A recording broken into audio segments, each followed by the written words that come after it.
Hey, it's Mark here. Welcome to my video on brand positioning. Brand positioning, in my opinion, is probably the most important thing that you can create before creating a communications campaign. In fact, I'd say it's impossible to create an effective communications campaign unless you know what the position of the product is. Now, if the word positioning is kind of new to you, or you're kind of unclear about what it actually represents, it's actually a fairly simple thing. Consumers have a very busy brain. There's not a lot of room in that brain for you or your competitors or anything else. In fact, they've got groceries and kids and their job to worry about. They're not worried about you. But you, as a brand, need to get in their brain. And you need to stay in their brain, because consumers tend to do a lot of cleaning of their brain. You might get your message into their brain, but tomorrow they might find something more important, and whoosh, out you go with all the garbage, and all of your communication is for nothing. You want to, for lack of a better term, stake a claim, like a gold miner staking a claim and saying, this land belongs to me. You want to stake a claim in the most valuable real estate of all, that is the consumer's brain. You want to plant a flag and say, I belong in here and nothing is going to wash me out with the garbage. I'm staying in here. That is brand positioning. If you create a proper brand position, you will have the power to stake a claim, plant a flag in the consumer's brain, and you won't get swept away. That's the power of a good brand position. Why is that important? Because the consumer might not be thinking of buying your product today, but in 6 months from now, when they're thinking of buying a product like yours, they'll go, wait a minute, I remember a product, and that product did exactly what I wanted it to do. Bingo, you're in. They're buying your product. That's the reward for proper brand positioning. So that is why brand positioning is important.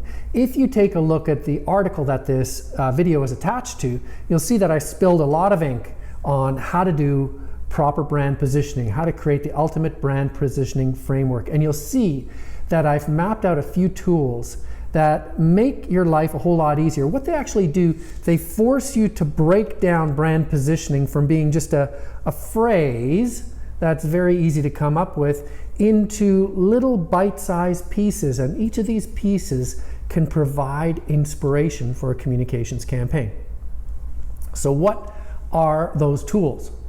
The first tool that I go through is, quite simply, the brand positioning statement. The brand positioning statement can be as simple as, this brand, describe your brand here, does, for a certain type of person, describe that person here, a certain type of thing that no other brand does, describe that. And how can we make that claim? Because we have this proof, give the proof here. So it's a simple statement that nails down who you are, what you do better, who that matters to, and the evidence to support your claim. So there's something wrong with this though, in that a brand positioning statement, if you aren't careful, it will come from you, and it'll be a little bit like you drinking your own bathwater. So what another tool is that's extremely important in creating a brand position is asking people what they think your position is. And this takes us to another tool, which is the brand essence chart. Now, if you look in the story that's attached to this video, you'll see kind of a complicated chart that looks like a circle inside of a square with a little tiny circle in the middle. I'm not going to describe it at length right here. Take a look at the story. But in essence, what it does, it breaks it down into the logical and the emotional elements of brand positioning from your perspective and from the consumer's perspective. So what it does, it forces you to go out and ask consumers what they think of your brand, what the brand does for them in their opinion, what you think of the brand, what it does for consumers, and how it makes them feel. It allows you to put the brand essence statement in the middle. In essence, that does everything from create little sentences to even little sound bites that help you sort of get a bigger picture of what the brand represents to you and to the consumer. So that is the brand essence chart. Take a look at it. There's tons of templates out there. Download one, play around with it a bit, and you'll see that it forces you to work with the consumer and get their feedback on what they think the brand is and why it's important to them. The next tool, you've all seen this before. It's a 2x2 perceptual map, and they're used for everything. In essence, what they are, they're two arrows like this. They map out two different quadrants that are based on attributes that are important in the category you're competing in. Now that sounds complicated. Let me break it down. You're selling cars. What are things that are important to consumers in cars? Excitement versus safety, say. Porsche versus Volvo. So one arrow could be excitement, another arrow could be safety. And then what you do, you plot all the brands that are competing with you, excitement, safety. Some cars are very exciting, but not very safe. Some cars are very safe, but not very exciting. And some cars, ideally, are exciting and safe. So you start to see with this 2x2 perceptual map where all your competitors are, who's who in the zoo, what they represent, what you represent. And what I find useful about this, two things. One, you can see that in actual fact, most of you are probably in the messy middle. Now, everybody says, why can't I get my message to stick in the consumer's brain? That's why. Because most brands are stuck in the messy middle.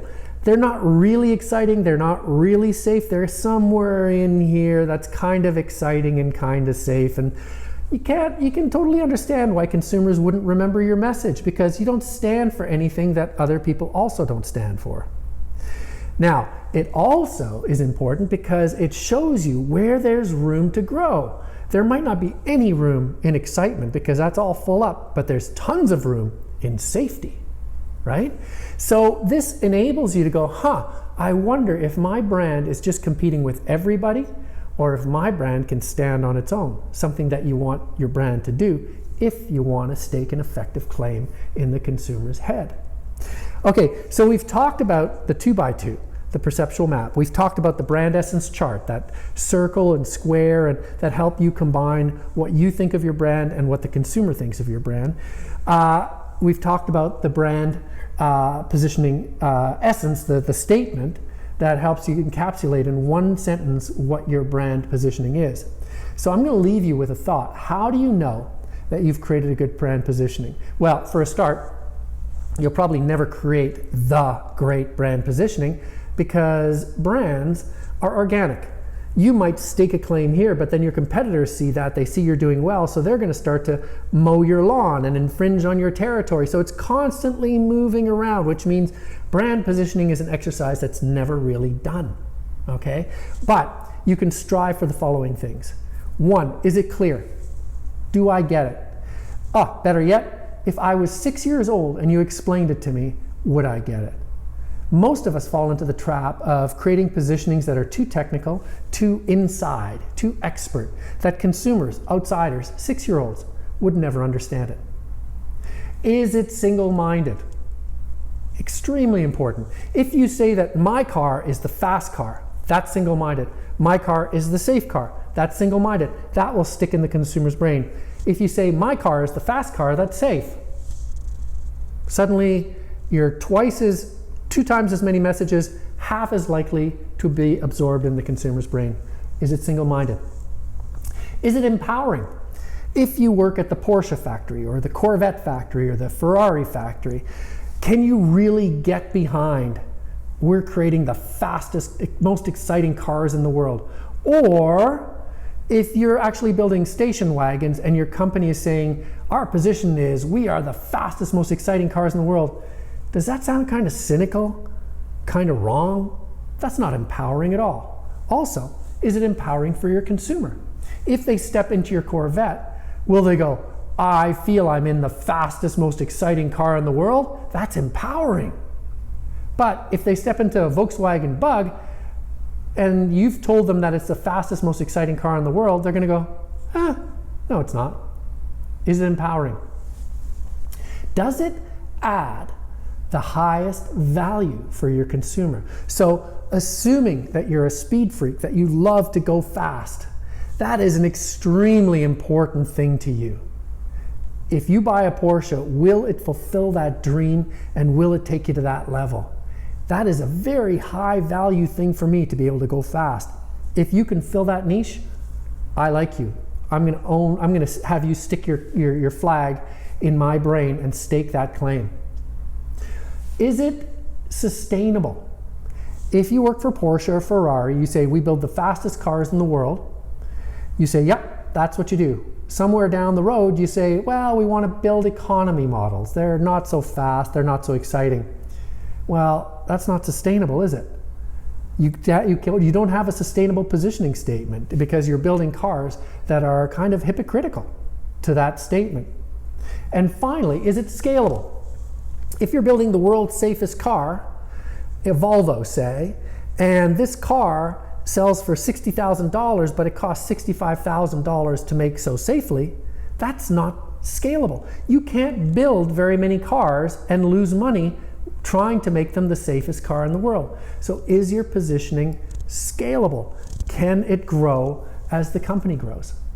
So there you go. That is the brand positioning framework. I hope this video clarified why brand positioning is important to you and what tools can, one, make it simpler and more effective so that you can create more effective communications campaigns.